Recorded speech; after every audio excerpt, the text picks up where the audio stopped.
उन्होंने उस विष को अपने कंठ में रोक लिया। विष ने अपना प्रभाव दिखाया, भगवान का कंठ नीला पड़ गया, एक अवतार हो गया। बोल नीलकंठ भगवान की।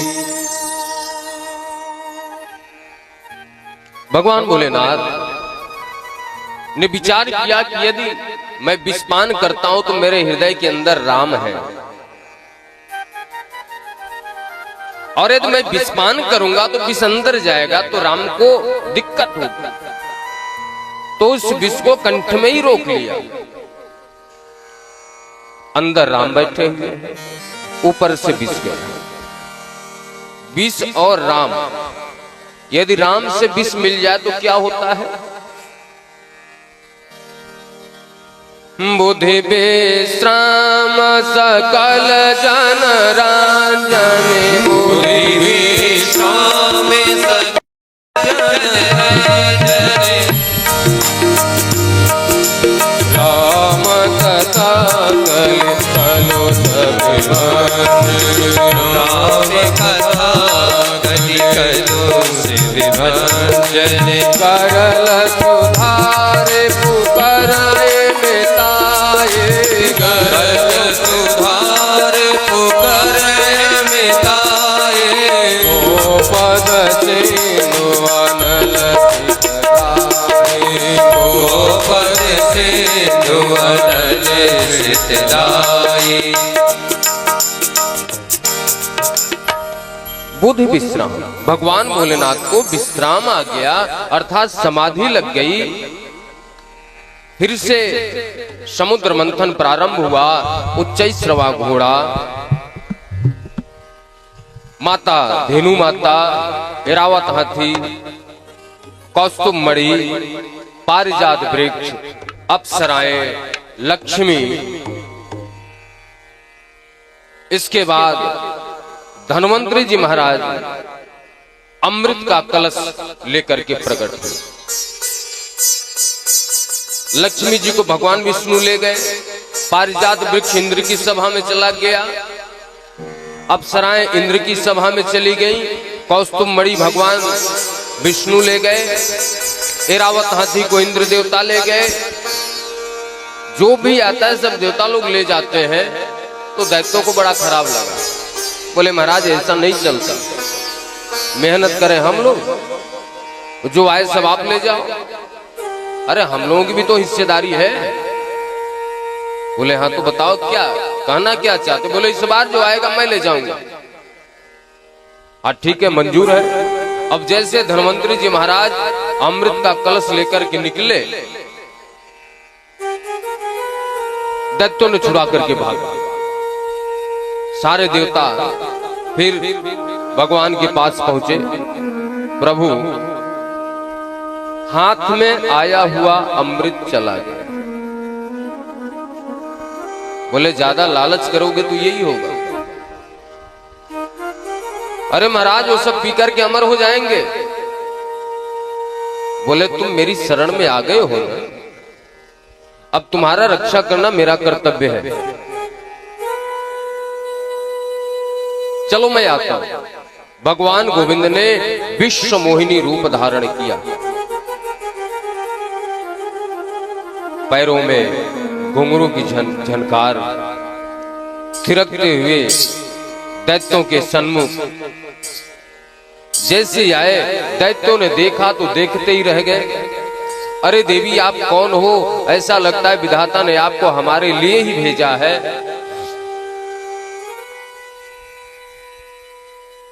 विश्व मोहिनी रूपा प्रभु ने समझाया, विश्व मोहिनी ने समझाई कि देखो आप लोग दैत्य वंश के विद्वान राक्षस राज हैं। आप लोगों को शोभा नहीं देता किसी स्त्री के आसक्ति में पड़े, और विद्वानों के शोभा नहीं देता कि किसी स्त्री को देखते रहे उसके पीछे चल दे।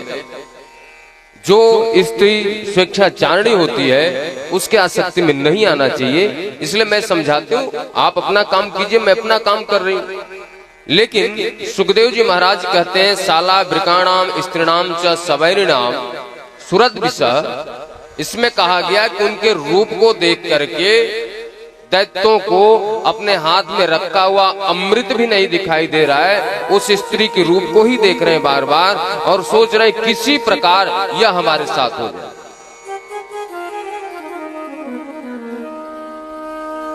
देवी चाहे जो कुछ कहो, लेकिन आपको मेरे साथ होना।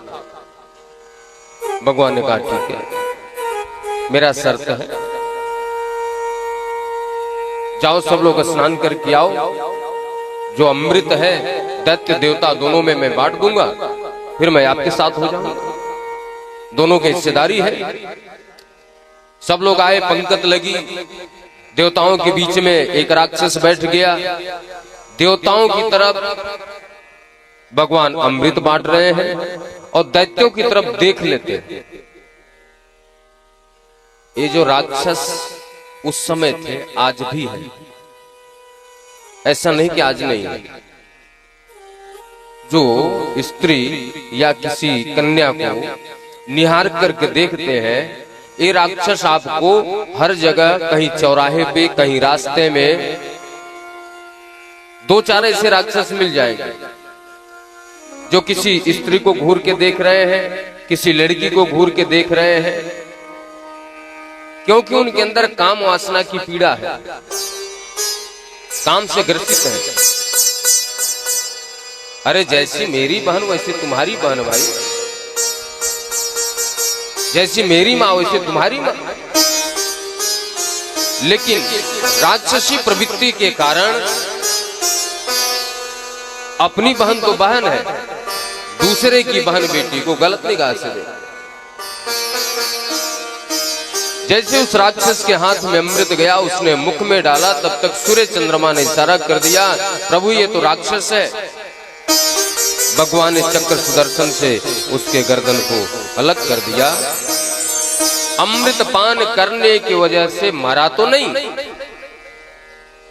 लेकिन दो भाग में हो गया, राहु और केतु। सूर्य ग्रहण, चंद्र ग्रहण जो लगता है, एक को राहु ग्रसित करता है, एक को चंद्र। भगवान ने तो अमृत बांट करके चले। सारे देवता फिर निराश, सारे दैत्य निराश हो गए अपने गुरुजी के पास। बोले गुरुजी, देवताओं ने हमारे साथ छल किया, विष्णु ने माया का रूप बना करके अमृत बांट करके चले गए। गुरुजी ने कहा कोई बात नहीं बेटा, मेरा आशीर्वाद है। जब गुरु मेहरबान तो चेला पहलवान, जाओ देवताओं को मार करके भगा। ध्यान देना, चाहे दैत्य हो चाहे देवता, यदि कपट किए हैं तो उनको दंड मिला है। अमृत पान करने के बाद भी महासुर संग्राम में देवता लोग हार गए। राजगद्दी के ऊपर राजा बलि का कब्जा हो गया, देवता लोग मारे गए, पीटे गए। आज देवताओं की जो माता जी हैं थोड़ी चिंतित है। कश्यप जी महाराज आए, कहते हैं देवी आप चिंतित हो? बोले प्रभु हमारे बच्चे मारे मारे फिर रहे हैं, आप कृपा कर दो एक संतान की प्राप्ति हो जाए। ऋषि महाराज ने कहा भगवान का भजन करो। कौन बेटा कौन बेटी? क्वा देहो भौतिको नात्मा क्वा चात्मा प्रकृते प्रह, कस्य के पति पुत्राद्या मोह ये वही कारणम। क्यों मोह माया में बजना चाहते हैं? बोले मैं इसलिए पुत्र नहीं मांग रही हूं कि पुत्र मेरी सेवा करे, बल्कि इसलिए कि वह पुत्र राक्षसों से राजगद्दी लेकर के देवताओं को दे दे। ऋषि महाराज ने व्रत बताया, पयोव्रत। श्रावण मास में भगवान पामन जी उस व्रत के फलस्वरूप प्रकट हुए। भाद्र मास